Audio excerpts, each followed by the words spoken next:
The trust about development. What do you think is the biggest misconception parents have about junior development? I would say the biggest misconception that many parents have is how much time and effort it actually takes, like how many hours you actually need to be doing something. They don't relate it across the board. So like I like to use the example, it's like if you were doing math in school and you did math 1 hour a week, and then you were tested every 3 weeks at a very higher level, would you be able to pass? No. So this weird thing of where a player parents will be like, oh, they do violin and they do this and they do chess and they do, oh yeah, and they do tennis. Like, maybe we could do like an hour or two and then they're going to go play tournaments. Like, I don't know why they're losing. It's like, well, you don't play tennis. You don't actually train. You don't do the stuff off the court. You don't go to the gym. You don't do cardio. So it's, I think the misconception is how much you actually need to do in order to be a good player. Great answer. When you look at a young player, what is the first thing that you actually look for? Effort. So I do evaluations with players and I tell the parents and the player beforehand, the two big things it's two things. It's not just the one thing. So it's effort and coachability. Those are the two things that I look for in a player. And the effort is how hard they're trying, right? And the coachability is how well they listen. Are they attentive and how well they receive instruction and then actually attempt it? I don't need them to be able to actually execute it right away, but are they trying to do the thing that I'm asking them to do as the coach? What separates long-term success from short-term results? Discipline. So discipline is showing up when you're not feeling well. Discipline is continuing to do the work even when things aren't going as well as they can be. Discipline is, there's a wide range to the word discipline I use with my players is discipline with decision making, discipline with technique, discipline with your nutrition, discipline with scheduling and time management, discipline with your thoughts and your actions, discipline with how you show up every day. And then I think effort as well. So it's discipline to stay the course and trust the process, and then the effort day in and day out, even when you're not seeing the immediate result. That's amazing. And let me make an input here because as I see you as a coach and you are a very disciplined coach. The format, the way that you actually start and you always have a plan ahead. So I can see that you transmit that to your players as well. In your experience, what ruins more careers? Lack of a skill or wrong priorities? Wrong priorities. Always. It'll be, even at the professional level, we see this. You have a player like Nick Kyrgios, and in his youth, he was, like to party more than maybe he wanted to be focused, and he was very successful. Very few players have beaten the goats of our sport, Roger and Novak and Rafa. But if he was maybe 10% more disciplined with like decision making, he could have been way more successful. And there's a lot of stories about it. One of my idols of the sport is Murat Safin, and he was a nutcase. If you remember him, he was a world number one, multiple Grand Slam champion, Davis Cup champion, really successful career. But there are many stories about him drinking, playing the US Open, being at a bar until 4 a.m, going to the courts, to the US Open facility, sleeping in the locker room, waking up, and then going to play the likes of like Todd Martin, who is also a former, top 10, top 20 player, and beating him, and then going to sleep after. And so it's like, how much better could he have been if he cared a little bit more and wasn't so much a party guy? But then there's also the counter of that is like, is the partying what allowed him to be relaxed? And so it's finding that balance. But I think generally it's, distractions off the court are going to be the biggest things that mess players up. And so it's prioritizing decisions every day that allow you to be successful versus allowing the distractions to win. At what age does the foundation really get built? So I do believe that foundation is largely set in your general athletic ability. And that is usually set in, there are windows of child development, right? They're just child development windows. There's like flexibility is really important at a young age. That's why gymnastics are really good when you're really, really young. Then there's speed and agility become really, really important around that like 7, 8, 9, 10 age. And like strength really only becomes a factor later, like 13, 14, and 15, right? So there are these windows. I think the general like discipline and athletic ability is caught at that 10 and under age. And that sets the foundation. That is your ability to move well, to have good proprioception, which is like your understanding of your body in space, balance, body awareness, right? Running mechanics, throwing mechanics. I've had players come to me start working with them at 15 and I have to teach them how to throw a ball. It's like, what were you doing as a kid? It's things like this. I think are really important. So that's that 10 and under of that overall athletic ability. You build an athlete first, and then you specialize into a sport. I can agree more on that because that's the foundation to go to the next level, and you train skilled high players to go to Division I college or try to go pro. And if you have to go back, you're losing time. That's the window. I mean, you have like a Daniil Medvedev who's got possibly some of the ugliest technique in the world. Number one player at one point, Grand Slam champion, beats Novak in the finals of a Grand Slam. I mean, that forehand, he's like, that's not he's athletic. Yeah, he's a very good athlete, but I don't think that technique is always the most important thing there. He get away with that, and he has to, balance him from the fitness part in order. Yes. But do you think that it was a mistake from there when he was a junior that someone didn't pay attention on it? I think there are things that happen where, like grips are an example. Like some players will like slowly shift to a heavier grip because there might be smaller, so they start playing heavier Western, and so technique sometimes it gets adjusted. But I think you can sacrifice technique like to an extent if other elements of your game pick up, right? And a big part of the other elements of your game is your general athletic ability. Is how well do you move? How well do you I think Coco Gauff is an incredible example. Repeatedly she's had forehand and serve issues. She's a Grand Slam champion in both singles and doubles. And the two best parts of her game are also the two weakest parts of her game. But her movement is amazing. She's a superb athlete. And so I think as a result, her ceiling is way, way, way, way higher. And the potential is way, way higher than somebody who might have a very clean and good forehand, very good serve, but doesn't move nearly as well and isn't able to fight the way that she is. The second section, the role of a parent. What do you wish every tennis parent understood about their role? Parents can be both the reason for success and the reason for failure. And there is a fine balance of you want to support. You have to be the best support system your child can be, but if you belittle your child, you criticize them all the time, and you try to overcoach or do too much, you're also going to hinder their ability.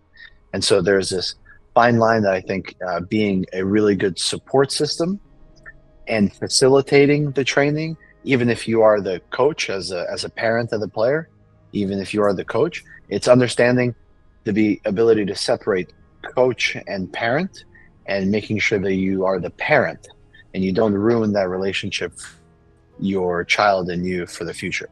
So it's Very important that they understand their role as the parent and not the coach.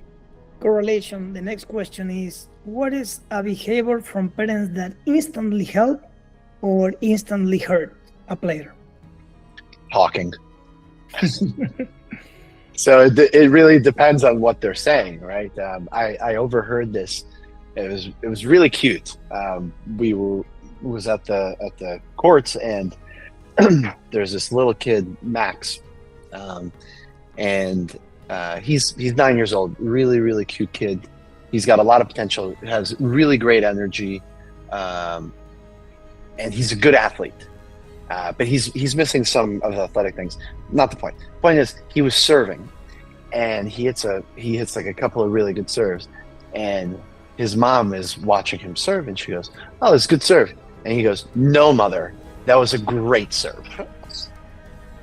This kid's 9 years old, and it was so funny because it's like he knows that it was a great serve, and she didn't match his Standards. awe of himself. Yeah. And he goes, no, it was great. It was like, understand that was a great serve.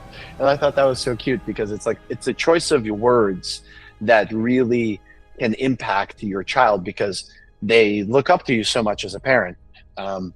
There's so many instances where a parent, I'll hear it, they think that they're helping their child. And they'll say like, oh, well, Bobby, who is this peer of the child, well, Bobby's doing this, and it's like, okay, well, now you're comparing me to this other kid who has a completely different set of skills and abilities in life. Now I feel shitty about myself. I feel worse about myself, right? And then, or they'll say, or maybe too much praise, and they coddle the kid. It's like, oh, no, you shouldn't work so hard, right? It's like all of those. It's just what you're saying to your child, I think, is so impactful in how they develop as a human being, right? 100%, and we are very vulnerable when we are kids. So Very impressionable. Yeah, exactly. it's just very fragile, and you have to be very careful the way that you talk to them. What should parents stop worrying about so earlier? Ranking and UTR. And I've seen it, like UTR is relatively recent. It's only 10, 12 years old, this system. But over the last 4 years or so, 5 years, I've really noticed a huge shift and now it's WTN number for USDA, right? And I guess it would be ITF or whatever the system is, wherever you're coaching or playing, doesn't matter. Every area has a system and a rating. When parents put a lot of focus on the ranking, a lot of focus on the result, and they lose focus on the process, and the kid internalizes that, and they start stressing about the results. So they'll go to play a tournament, and they'll be maybe in the finals. And I've had this instance where a parent will say, oh, they're lower UTR than you, you should win. And it's the finals. And then you have the pressure, it's the finals. And then you have the pressure because your parents said, oh, they're a lower UTR, I'm supposed to win. And all of a sudden you get tight, you get nervous, and you can't compete. So it's this emphasis on the result instead of on the development of the player. I think that's where the huge mistake happens. If a parent could do just one thing right, what will it be? Find a good mentor or coach. So, a great example of this is Carlos Alcaraz. His father, I believe the story is his father knew of Ferrero from Juan Carlos from mutual friends, and obviously his legacy as a Spanish player and being super successful on tour. And then he was open to the opportunity, and he found this individual for Carlos at a young age. I believe they worked together from 14, something like that, right? Maybe 13, 14, all the way until just they ended their relationship in December, right? So for almost 8 years, something like that, they were together, 7 years, 8 years. So finding somebody who cares about your child, wants to see them succeed, and isn't there to take, right? So finding a good mentor and a good coach, somebody who cares about your child, I think is incredibly valuable. And it's I will say it's rare. I find that that is something that I even see with other coaches is like, you get this generic, it's like, oh, it's just another hour, it's just another dollar, and they don't actually care. They're not forming a connection. They're not engaging with their players, and those players struggle and they suffer as a result of it. And so I think it's very important. Somebody who cares deeply about the individual and wants to see them be successful. Next section, coaching reality. What makes a great junior coach, in your opinion? Caring. So I think it's a combination of caring, like giving a shit is important, but I think it's also willingness to learn yourself as a coach. I think that's something that I really value about you as well. As an individual, you're looking to better yourself. I try to do it myself, is improve and understand and be open to learning, because as soon as you decide I know everything, you've lost. And especially with the way that in the sport, the game develops, it changes. It's changed dramatically in the last 20 years. Since I've picked up a racket in my youth to me currently at 34 years old, the sport has changed. It's become way more explosive, way faster. The technology of the rackets have changed, strings have changed, playing styles have shifted and changed over the years, right? There are no sole serve and volleyers. There's no Mark Philippoussis anymore, right? Or Goran Ivanisevic. It's just a rarity, right? It doesn't really exist. It's very rare. There are some, but it's just rare. That used to be a very common playing style. So understanding and learning development, and then being able to individualize it to the player, because player A is going to be different from player B, is different from player C. And I think it's really important that you don't try to teach everybody the same, is you individualize it a little bit more. I think that that's really, really important for juniors, because it gives them better sense of identity, better sense of self, and allows them to own their game more. What do coaches get wrong the most with young players? Similar to this responses, it's not one size fits all, and it's not one thing is the solution for everything. And I've been guilty of this previously. Before, I was like, I'll see a problem and I'm like, oh, this is the solution. It's like, not always. We all do. Yeah. I think it's a common thing. You're basing it off of confirmation bias, right? It's like you're looking for the problem, and so you see the problem and you're like, oh, that's the problem, but it could be something completely different. I think that's a really. I always find it funny when players or coaches will be like, I have this system and it works. It's like, it doesn't. There's no such thing. All of these academies that say, oh, this is the system and it works perfectly. It's like, yes and no. For some people, yes. For some people, yes, exactly. For some people, yes, and for some people, no. And I think that's a common misconception. And I will say one other big thing is females and males do not train the same, and you cannot coach them the same. I think that's very, very important. So I can yell at one of my boys, and I can give him a physical consequence to an action where, do push-ups. You made a mistake, do push-ups or whatever, run. And he won't take it personally as an offense to his worth. He'll just be like, I made a mistake. Okay, there's a consequence. And you can kind of be a little bit more aggressive. Whereas with a female player, that won't get you as far. And I think that's really important to recognize, is like you have to find a different way to communicate. So sometimes there needs to be more understanding of the situation with a female player versus with a male player. I think that's like training methods have to be different. How important is the emotional environment in a training session? Incredibly.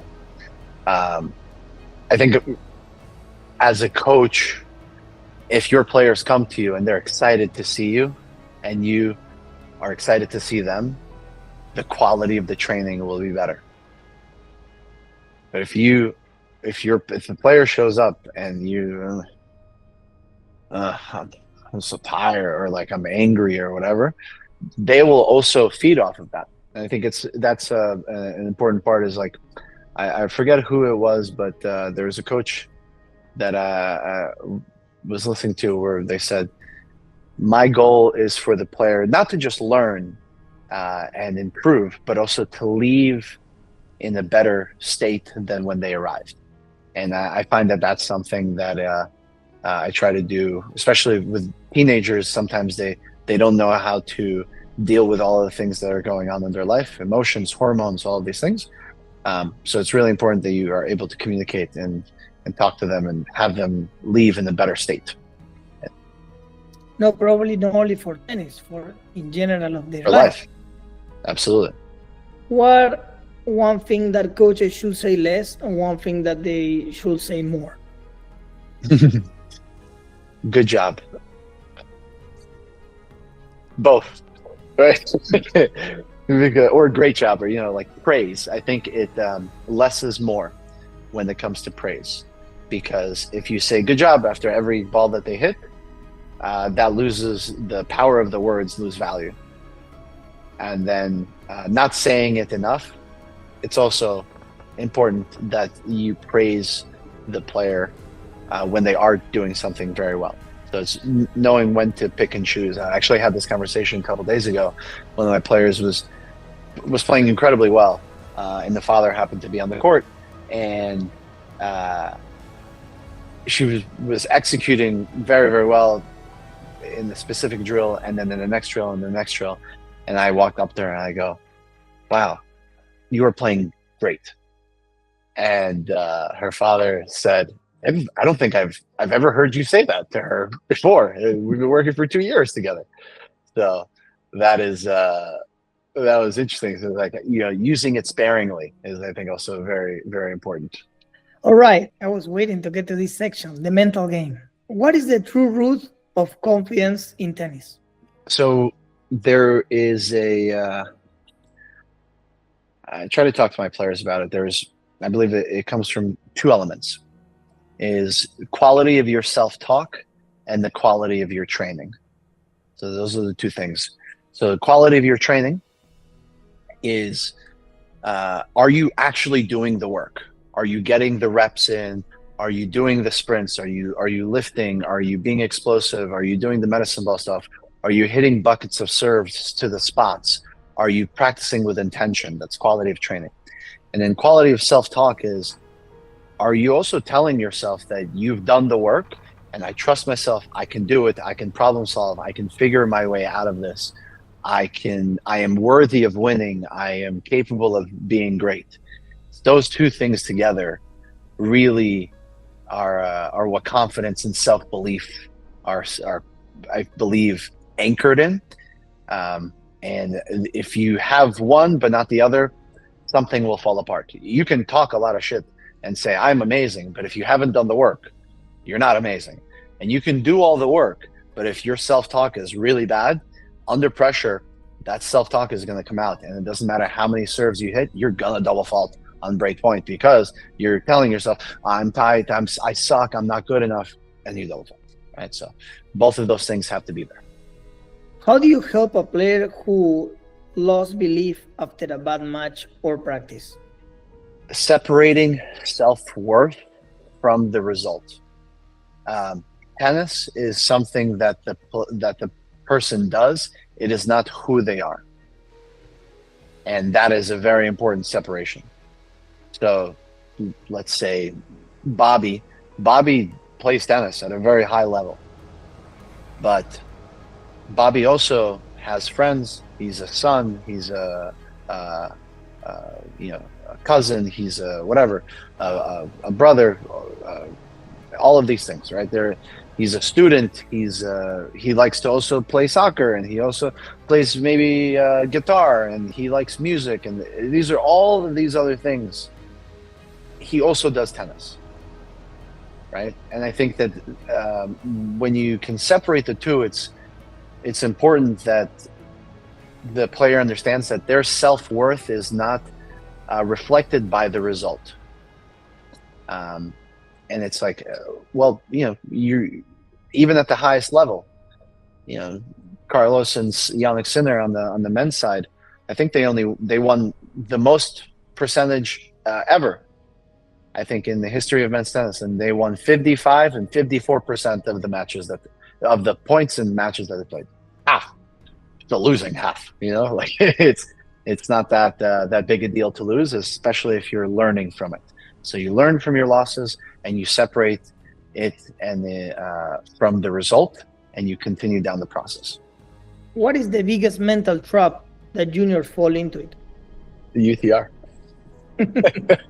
Results. Again, it's focusing too much on the results and comparing themselves to others. I think it's social media doesn't help with that. You see other people living this curated, perfect life, and they only show their wins. Well, also people lose, and people don't do so well. And I think that is a reality.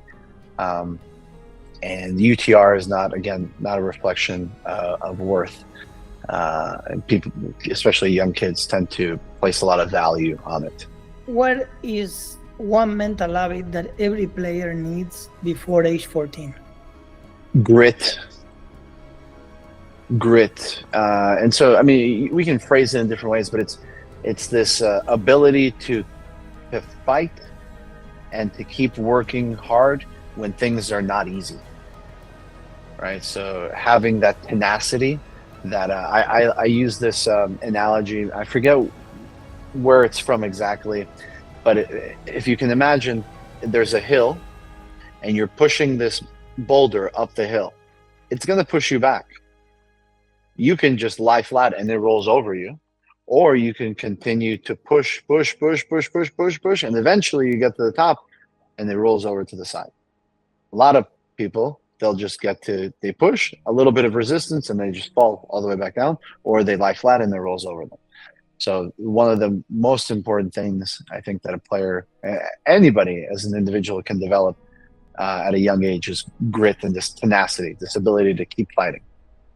I want to make an input because I've been doing a few interviews to top coach and top athletes, very guy or like Division 1, top of the line, and it's interesting this thing that you are mentioned, because you are on top of the line as a player when you was as a coach, and all of these players has the same mindset, the same pattern, the same grit, the same answers. And there is something that I would love to, that reason why I would love to share this knowledge, because this is you have to go through this direction.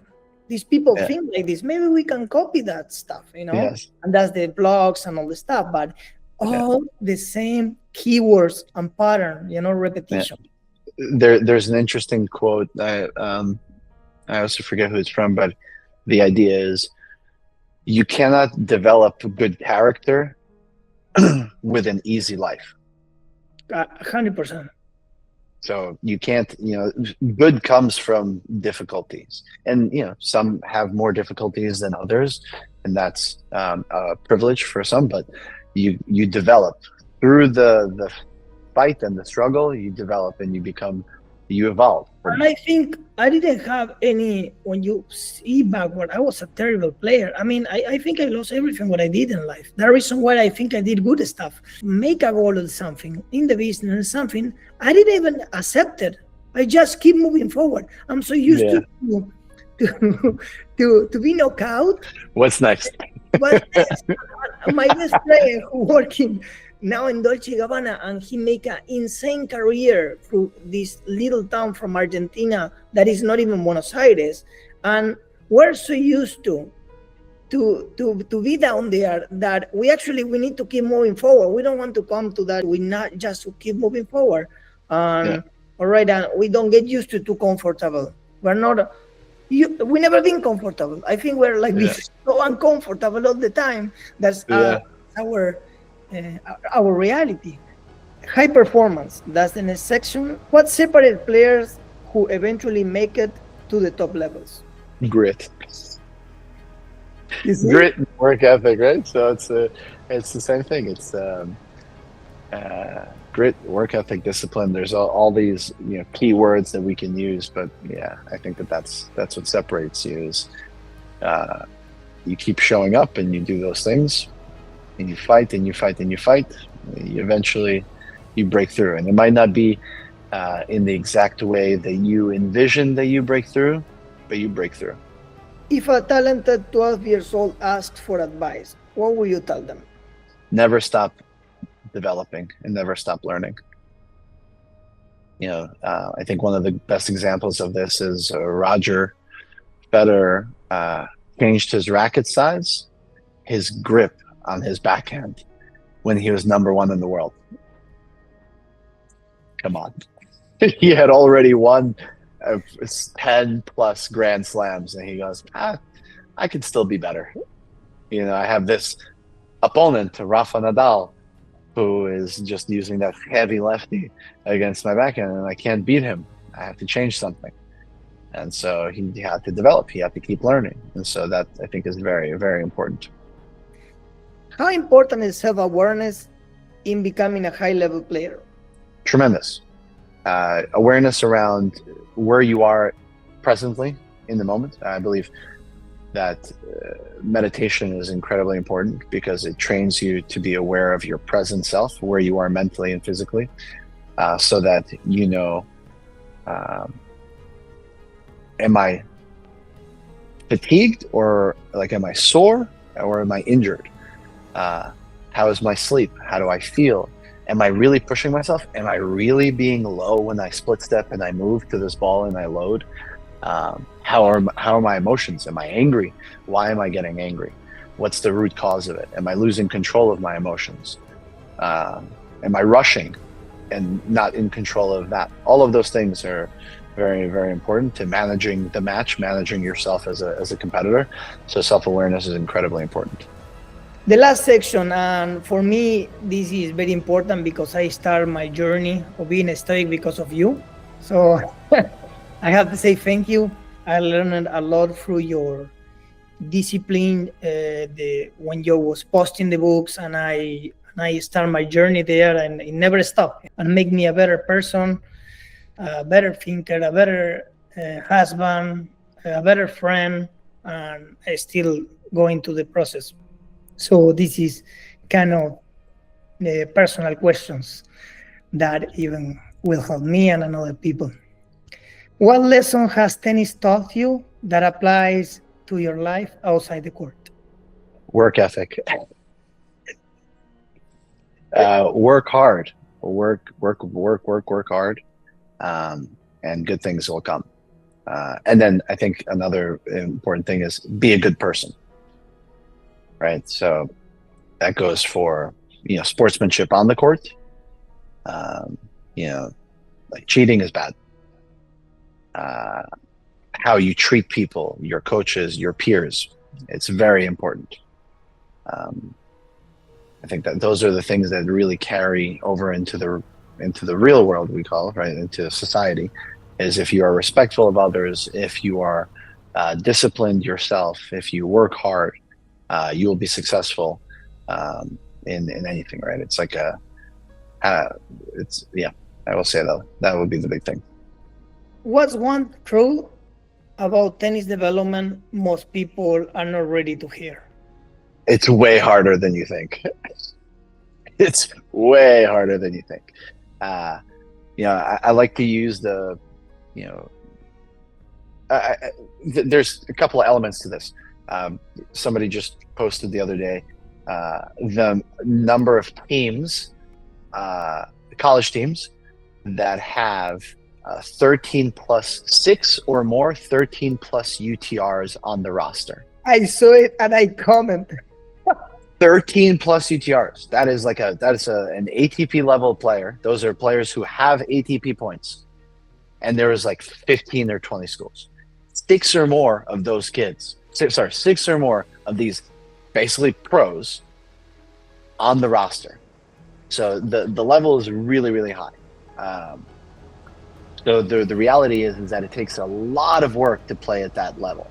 And this idea that you can kind of do maybe what you used to be able to do, whereas like practice a few hours, a week, maybe like less than 10 hours a week, and you'll be okay, is not the thing anymore. I think the higher the level, the more you lean towards there needs to be anywhere from 17 to 25 hours of training time a week, which is basically like a part-time or job, and that's what it is. It's a job. If you want to play at a high level, it's work.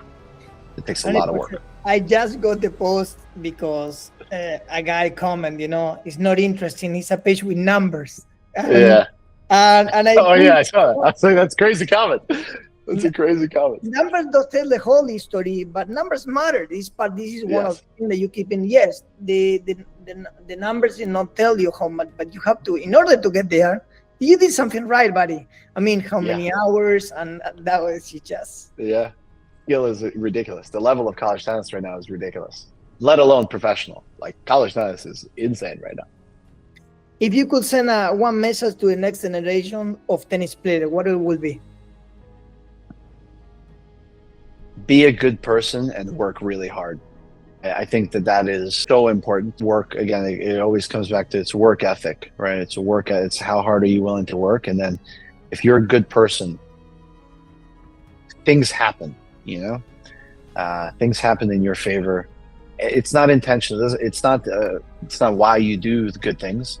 It's because you are a good person and you have good values. And the next generation, I think, it's really interesting to see, because there's so much input from social media and the world. I think we just have so much more access to information. It's really easy to be angry towards others, to be mean, or all of these things. I just think that, be a good person, genuinely come from a good place, and then work your ass off. Work harder than everybody else in the room, work harder than everybody else in the city, work harder than everybody else around you, and you will be successful. Work is always the right answer, not for everyone else, for yourself, no? It's the only matter. I think I'm challenging here with I want to be better, not to the rest. It's just for be a better person myself or yourself. Yes. The last bonus questions. What is the biggest waste of time do you see in junior tennis? Practicing without intention. Whenever my players are training, I give them a theme. We have a theme we're working on today. You have to have an idea of what you're working on. Just going to hit some balls, it's kind of meaningless, because then you end up playing points in a meaningless way. So have clear intention with what you are doing. What is something players focus on that doesn't actually matter? UTR matters only like senior year, when you're being junior, senior year, when you're being recruited. But it doesn't really matter, because you can take a gap year and you can make a big jump if you train really hard. So I think it's like the result. Again, players put too much focus on that at way too young of an age. If you're a good player, you're going to beat players, right? Like I have a very good friend. He barely played any junior tournaments. He just wasn't able to travel a lot. But he was training really, really hard.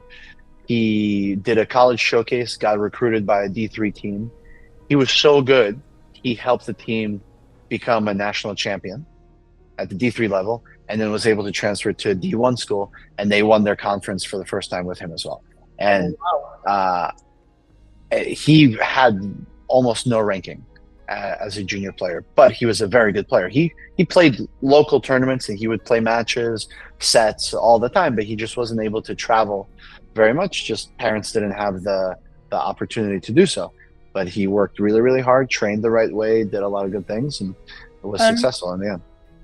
The information never get into his head. Do you see that? Never the ranking down. He was through the path, deal with it, every stage, beaten, and move forward. One thing do you think the tennis world need to change? I think there's a few different parts to it. The redistribution of tennis wealth, right, to the lower levels for professional levels, I think. Yeah, compensation, exactly. At the junior level, I think that there needs to be, in terms of tournaments, I think there need to be more tournaments and more qualifying tournaments. Like qualifiers don't exist for USTA level 1, level 2, level 3, or level 4. How much better of an opportunity could it be if you had another tournament the weekend before that was like a qualifying draw to be able to get into that, and you would get more opportunity for lower level players to make the jump quicker because they could not get in directly because of points, but they go through the qualifying round like players do for ITFs or players do in the French Federation, where they're able to like work their way through a draw. And then I think for the middle demographic, I think that there is a missing opportunity for former players to have more opportunities to play at a competitive level without it being super demanding. So I think usually after players finish college, they fall away from the sport. It's like, oh, I've just grinded for 15, 20 years. I'm good. I don't want to do it anymore. But then usually after 3-4 years, usually around the age of 24, 25, almost all players come back slowly into it. But there's nothing really for that demographic of players that is easy access in terms of tournaments, and rewarding in the same way. And then the other thing is restructuring tournaments to be single day events, because nobody wants to waste a whole weekend driving an hour and a half in each direction every weekend.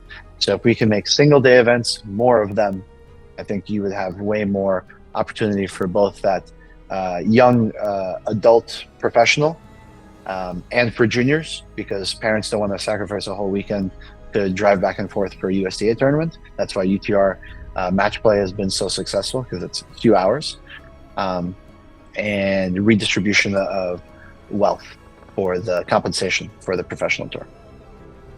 Gary, thank you so much for your time. These inputs are super valuable for parents, Absolutely. players, coaches. You are a great coach in United States, in the world, even. Thank you very much, brother. And really, I really grateful that you spend the time again. I appreciate you.